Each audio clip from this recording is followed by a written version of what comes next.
एक पंडित जी गए तो गंगा जी में स्नान करने गए, साथ में अपनी पत्नी को भी ले गए। अब जहां को गंगा जी की धार गई, उनकी पत्नी थी पंडित जी की, तो वो बह गई। अब पंडित जी कहाँ ढूंढ रहे थे? अच्छा बताओ, कोई नदी में अगर बह जाए तो जहां को धार होगी वहीं को तो बहेगा, लेकिन पंडित जी उल्टी तरफ ढूंढ रहे थे।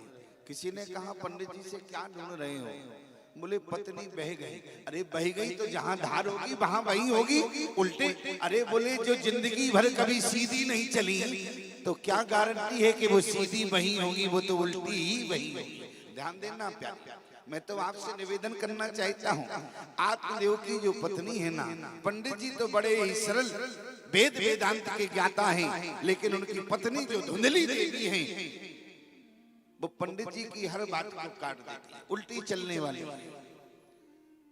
लेकिन एक दिन उनके जीवन में कोई संतान ना, तो पंडित जी ने एक दिन निर्णय लिया कि अब तो हम प्राण अपने त्याग देंगे, क्यों जीवन में कोई संतान नहीं।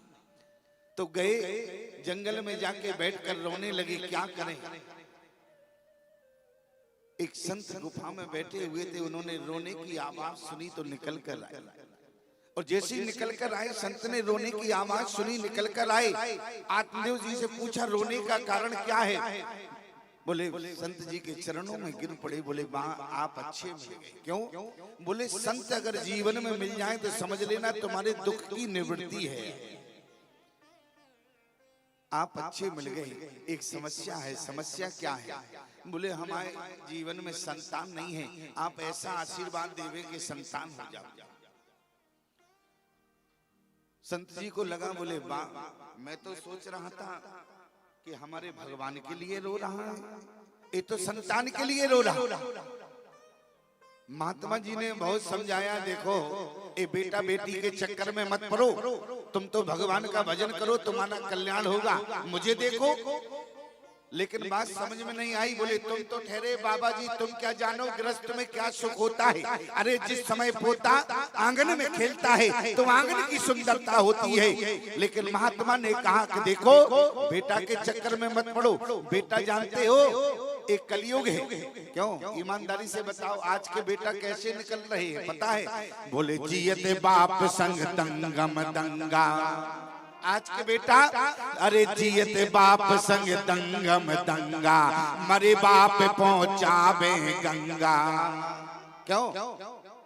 आज के बेटा कैसे है? बोले जियते बाप संग दंगम दंगा, मरे बाप पहुंचावे गंगा। देखो बेटों के चक्कर में मत पड़ो, हमारे भगवान को भजो, और जो भगवान को भजता है वो भगवान का हो जाता है। हरि को भजे सो हरि को होई। लेकिन महात्मा ने बहुत समझाया। बोले तुम क्या जानो, तुम तो बाबा जी ठहरी। तो उन्होंने क्या किया? बोले देखो हम हाथ भी देखना जानते हैं, मस्तक की रेखा भी देखना जानते हैं। तुम्हारे इस जीवन की तो बात छोड़ो, 7 जन्म तुम्हारे कोई संतान नहीं। अब उन्होंने अपना सर लिया तो जोर से महात्मा के चरणों में पटक दिया। बोले वाह। महात्मा जी ने देखा अभी तो रो ही रहा था, सर और फोड़ने लगा। अरे ऐसा क्यों कर रहे हो? बोले हम तो एक जन्म के लिए रो रहे थे, तुमने तो 7 जन्म की बात बता दी। 7 जन्म कोई संतान नहीं है।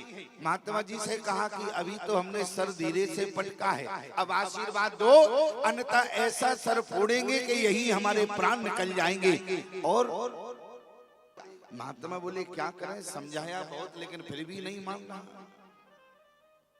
महात्मा बहुत समझाते हैं लेकिन बात समझ में आवे तब तो। एक व्यक्ति हमारे पास आया, ध्यान देना, एक व्यक्ति हमारे पास आया। बोले स्वामी जी बहुत परेशान है। हमने कहा किससे? बोले बेटे से। हमने कहा बेटे से क्यों परेशान हो? बेटा करता क्या है? बोले बेटा बहुत नालायक है। हमने कहा करता क्या है? बोले कुछ नहीं करता। बोले सुबह 8 बजे तो सोकर उठता है और उठते ही मुझे गालियां देता है। हमने कहा तो क्या चाहते हो? बोले आप कोई उपाय बता दें, आप कोई उपाय बता दें जिससे हमारी घर की स्थिति सुधर जाए। तो हमने कहा एक काम करो, अगर बेटे को न सुधार सके, अगर तुम्हें उपाय बताएं तो तुम मान लोगे हमारी बात? बोले ठीक है तो हमें ही उपाय बता दो। तो हमने कहा एक काम करो, कल हमारी कथा यहाँ से विराम होगी और तुम अपना बैग लगा के आ जाओ, हम तुम्हें चित्रकूट ले चलेंगे, निर्मोही अखाड़े में भर्ती कर देंगे, तुम्हें नागा साधु बना देंगे। अब हाथ जोड़ने लगा, बोले स्वामी जी रहने दो। हमने कहा क्यों? बोले अपना ही बेटा तो है और 2-4 गालियां देता है तो कोई फर्क नहीं पड़ता। हमने कहा एक बात बताओ, तुम हमारी बात नहीं मान रहे, बेटा मान जाए इस बात की क्या गारंटी है? क्यों? तुम्हारे अंदर तो हमारी बात का परिवर्तन नहीं हो रहा। क्यों? तुम्हारी बात का, हमारी बात का तुम्हारे अंदर परिवर्तन नहीं हुआ। क्या गारंटी है कि जो बेटे के अंदर परिवर्तन हो जाए? लेकिन मुख उदास हो गया। हमने कहा कोई बात नहीं बेटा, निराश मत हो, हम तुम्हारे साथ घर चलेंगे। और जैसे ही हम घर में गए, तो जैसे ही हमने एक कदम उसके घर में रखा और बेटे ने जैसे ही हमें देखा, बेटा दौड़ कर आया और हमारे चरणों में तुरंत लेट गया। हमने कहा बाप तो कह रहा था बेटा बड़ा नालायक है, तो बड़ा संस्कारी निकल गया। क्यों? हमने धीरे से बेटे को बुलाया, हमने कहा बेटा इधर आओ, तुमने हमें प्रणाम किया। अरे बोले कैसी बात करते हो, आप महात्मा हैं और महात्मा को अगर प्रणाम न करे, अहंकार से बने बैठे रहे तो क्या होगा? अगर महात्मा को जीवन में अगर प्रणाम नहीं कर सकते हो प्यारे, ईमानदारी से बताओ, अभी गज की कथा आएगी, जो हाथी बना है, हाथी बनने का कारण क्या है? अहंकार से बना हुआ बैठा रहा तो हाथी बनना पड़ा। और मैं एक बात आपसे निवेदन करना चाहता हूँ, यहाँ पर मैंने कहा कि बेटा तुमने हमें तो प्रणाम किया, बोले आप संत हैं। हमने कहा हमें प्रणाम किया तो अच्छी बात है, इस बाप को भी और प्रणाम कर लेते तो सारी समस्या ही समाधान हो जाती। अरे बोले छोड़ो बाप की बात, ये बाप नहीं है, ये तो हमारे जीवन का पाप है। हमने कहा कैसी बात कर रहे हो? क्यों? अरे बाप को बाप कहा जाता है, पिता माने पिता होता है, और तुम पिता को पिता मानने को तैयार नहीं हो, कारण क्या है? बोले स्वामी जी सही बतावे। हमने कहा बोलो। बोले हम इसी बाप की बदौलत हाई स्कूल में 10 बार फेल हुए हैं। हमने कहा इसी बाप की बदौलत, कारण क्या है? बोले जिस समय हमारा हमने कहा उसके पिता से, अरे तुम्हारी बदौलत तुम्हारा बेटा हाई स्कूल में 10 बार फेल हो गया। अरे बोले स्वामी जी हमारी बदौलत क्यों? बूढ़े पढ़ता लिखता नहीं था इसलिए फेल हो गया। हमने कहा क्यों? तुम पढ़ते लिखते नहीं थे इसलिए फेल हो गए हो। अरे बोले नहीं स्वामी जी, मैं इसी बाप की बदौलत फेल हुआ हूँ। हमने कहा बेटा कारण क्या है? बोले जब हमारा हाई स्कूल का पेपर होता था तो गांव भर के बाप अपने बेटों को नकल देने जाते थे और हमारा बाप घर में ही बैठा रहता था, मैं इसी बाप की बदौलत फेल हुआ। हम समझ गए ये बेटा नहीं, ये तो इनके जीवन का चपेटा। बात करता बेटा होता तो पता लिखता, लेकिन मेरा कहने का सिद्धांत केवल इतना है, अरे बेटा बेटी के चक्कर में मत पड़ो, हरि को भजे सो हरि को। यहाँ पर महात्मा ने बहुत समझाया, ना माना तो कहा कि अपना सर फोड़कर यही प्राण दे देंगे। महात्मा ने अपनी झोली से एक फल निकाला, कहा कि ले जाओ, नहीं मानते हो तो बेटा हो जाएगा, पत्नी को खिला देगा। अब घर में आया और धुंधली से कहा मैं तुम्हारे लिए देखो आज क्या लाया हूं। धुंधली दौड़ कर लाई, बोली कोई सोने की चीज लाए होंगे, बड़ी प्रसन्न होकर दौड़ी। जैसी धुंधली ने कहा क्या लाए हो? बोले फल है। बोले वाह, मैं तो समझी कोई ऐसी चीज लाए होंगे, फल कोई। बोले ये साधारण फल नहीं है, महात्मा ने दिया, तुम इसको खा लो। बोले मैं पिता बन जाऊंगा, तुम माँ बन जाओगी, हमारे जीवन में संतान का अभाव है, हमारे जीवन में संतान। धुंधली बोली तुम चक्कर में मत पड़ो, बाबा जी के फल से कहीं बेटा बेटी होते हैं क्या? क्यों? अरे फल से कहीं बेटा बेटी होते हैं क्या? आत्मदेव ने कहा नहीं, बाबा का वचन है, महात्मा का वचन है, संत का वचन है। और मैं तो केवल एक बात कहना चाहता हूँ, मोरो वचन चाहिए पड़ जाए फीका, मोरे वचन चाहे पड़ जाए फीका, मोरो वचन चाहिए पड़ जाए फीका, मोरे वचन चाहे, मोरे वचन चाहे पड़ जाए फीका, मोरे वचन चाहे पड़ जाए फीका, संत वचन पर करगी लेगा, संत बचने पत्थर कीली का, संत बचने पत्थर कीली। एक संत ने कहा है, इसलिए उन्होंने ही फल दिया है। हम निश्चित हमारे जीवन में जो संतान का अभाव है वो कमी पूरी हो जाएगी, तुम फल खा लो। अब धुंधली कहाँ बातों में आने वाली, पंडित जी की हर बात को काट देती, निरस्त कर देती थी। पंडित जी से कहने लगी, अभी हमने नहाया नहीं है, फल को रख दो, नहा दो के इसके बाद फल ग्रहण करूंगी, संत का दिया हुआ प्रसाद है, ऐसे ग्रहण नहीं करूंगी। पंडित जी ने कहा, देखो फल को खा लेना। अरे आप बिल्कुल निश्चिंत रहो। अब जैसे ही धुंधली ने फल को तो ले लिया, बड़ी दिमाग उलझन में था, बेचारी बैठी हुई थी। इतने में एक पड़ोसन आ गया। पड़ोसन ने कहा, धुंधली बड़ी उदास हो, कारण क्या है? अरे बोले कुछ नहीं, हमारे पतिदेव को एक संत जी ने फल दिया है और कहा है कि फल से बेटा हो जाएगा। अरे बोली ये तो बहुत अच्छी बात है, तुम्हारे यहाँ बेटा भी नहीं है, बेटा का बेटा हो जाएगा, फल ग्रहण करना चाहिए। अरे बोली एक बात तो बताओ, हमने सुना है अगर फल को ग्रहण करें तो गर्भवती स्त्री दौड़ नहीं सकती है। बोली हाँ ये तो बात है, गर्भवती स्त्री दौड़ नहीं सकती है। बोली दौड़ नहीं सकती, कहीं घर में आग लग गई तो हम कैसे? देखो अब धुंधली है ना, भ्रमित कर रही है। पड़ोसन ने कहा, कैसी बात करती हो?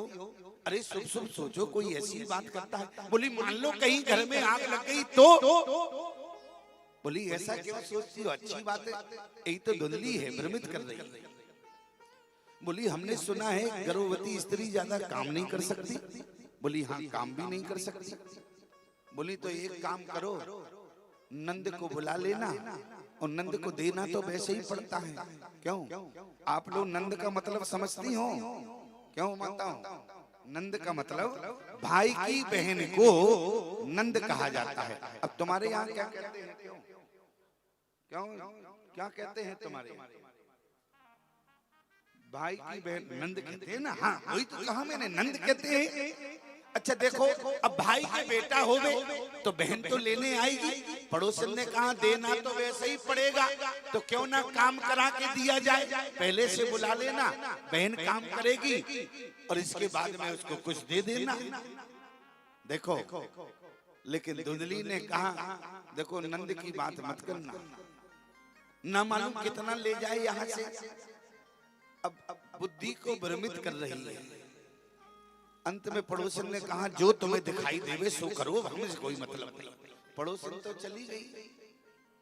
इसका थोड़ा इको कम कर दो भैया, ये थोड़ा गूंज बना। अच्छा आ जाए तो कह दे। यहाँ पर क्या हुआ, पड़ोसन तो जाके चली गई। अब इतने में उसकी सगी बहन आ गई, छोटी बहन, पूरी बात बताई। बोली बहन तुम बाबा जी के चक्कर में मत पड़ो। बोली फल से कहीं बेटा होता है? बोली वही तो मैं विचार कर रही हूँ।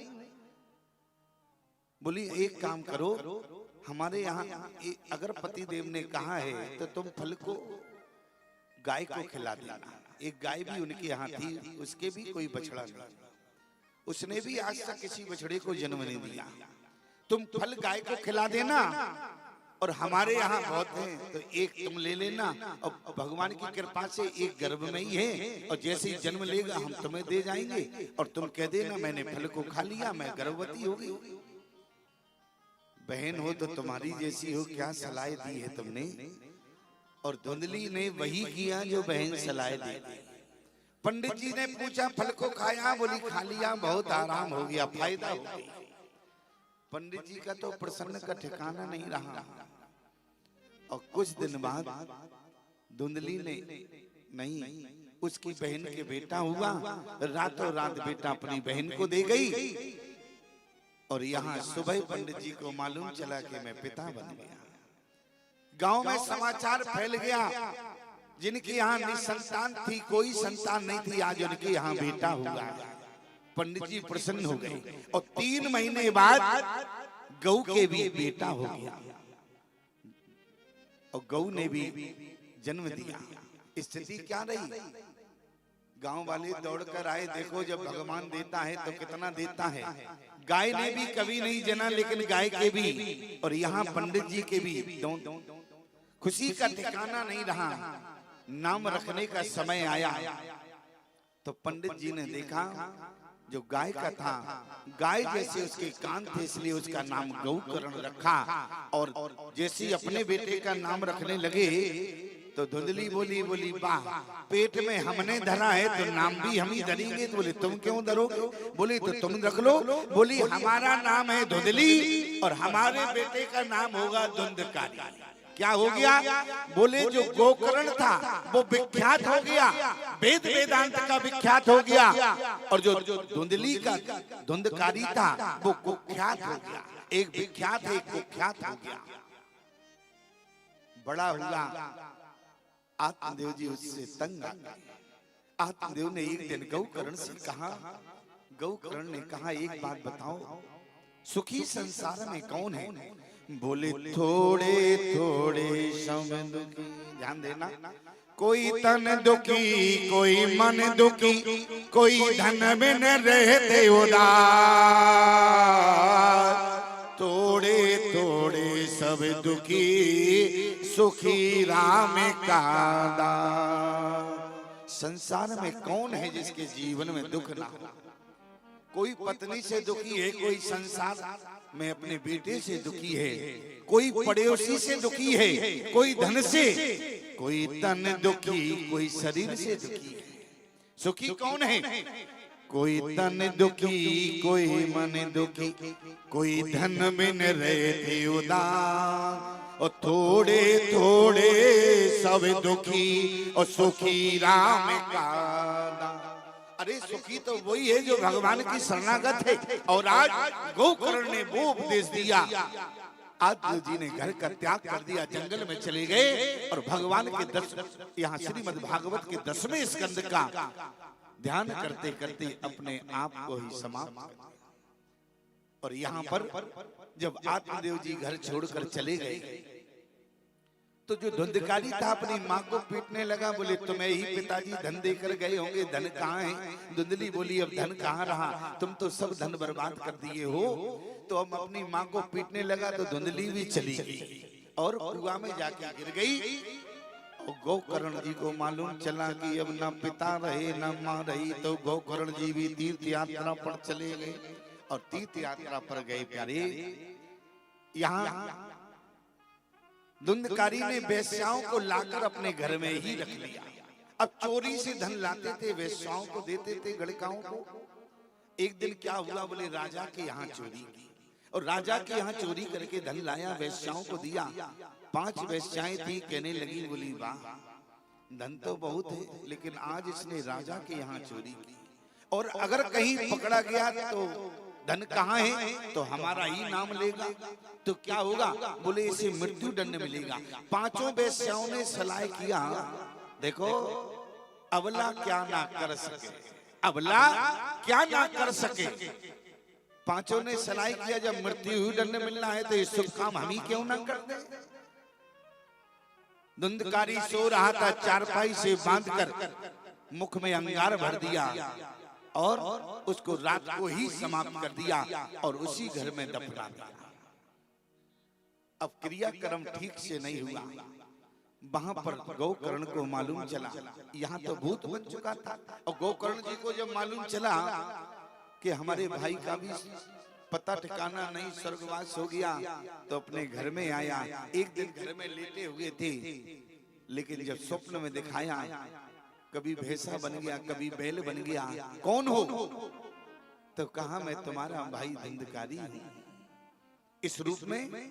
बोले हमारा कल्याण नहीं हुआ। अब कल्याण कैसे हो? गोकर्ण ने सब कुछ किया, गया में जाके पिंडदान किया, इसके बाद भी धुंधकारी का उद्धार नहीं हुआ, कल्याण नहीं हुआ। कारण क्योंकि गोत्र ही पता नहीं था, गोत्र अलग हो गया। गोकर्ण को तो अपना गोत्र पता था, और ये तो क्यों? आत्मदेव जी का तो बेटा था नहीं, तो गोत्र नहीं था मालूम, इसलिए पिंडदान करने से। और देखो प्यारे, यहाँ जब उद्धार नहीं हुआ तो गौकर्ण परेशान हो गए। गौकर्ण ने उस समय सूर्य की गति को रोक दिया। सूर्य भगवान से कहा कि क्या करना चाहिए। सूर्य भगवान ने भी यही कहा, श्रीमद् भागवत कथा रसपान कराओ सप्ताह विधि से। और सप्ताह विधि से पहला दिन हुआ तो क्या हुआ, भूत था तो हवा उठाकर ले गई। ध्यान देना, पाप के कारण धुंधकारी बैठ नहीं पा रहा था, क्यों, हवा ले जा रही थी। तो एक सप्त ग्रंथी बांस था, तो उसे पोले बांस में बैठ गया और एक एक दिन में एक एक सप्त ग्रंथी फटती गई बांस की। और यहाँ धुंधकारी का कल्याण हो गया।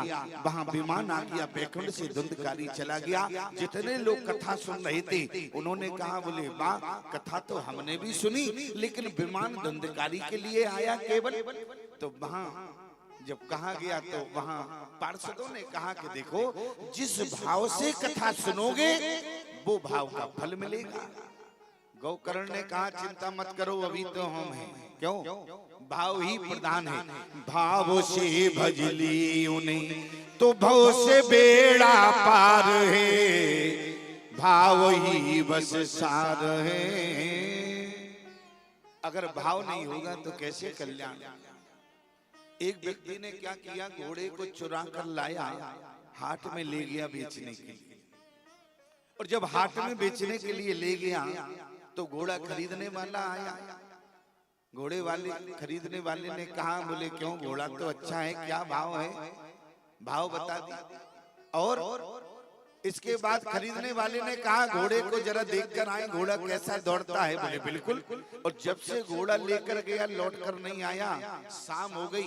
बगल वाले ने कहा, बोले क्यों, घोड़ा, अरे बोले बिक गया क्या। बोले हाँ। बोले किस भाव में। बोले जिस भाव में आया था उसी भाव में चला गया।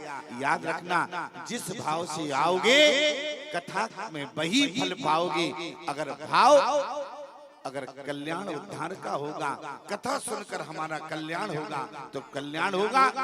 आज गौकर्ण ने कहा, चिंता की बात नहीं है, अरे मैं अभी हूँ। और गौकर्ण ने पुनः कथा सुनाई। जितने लोगों ने कथा सुनाई उतने बैकुंठ से विमान आए। सभी लोग वहां विमान में बैठकर चले गए। ये श्रीमद् भागवत कथा का फल है।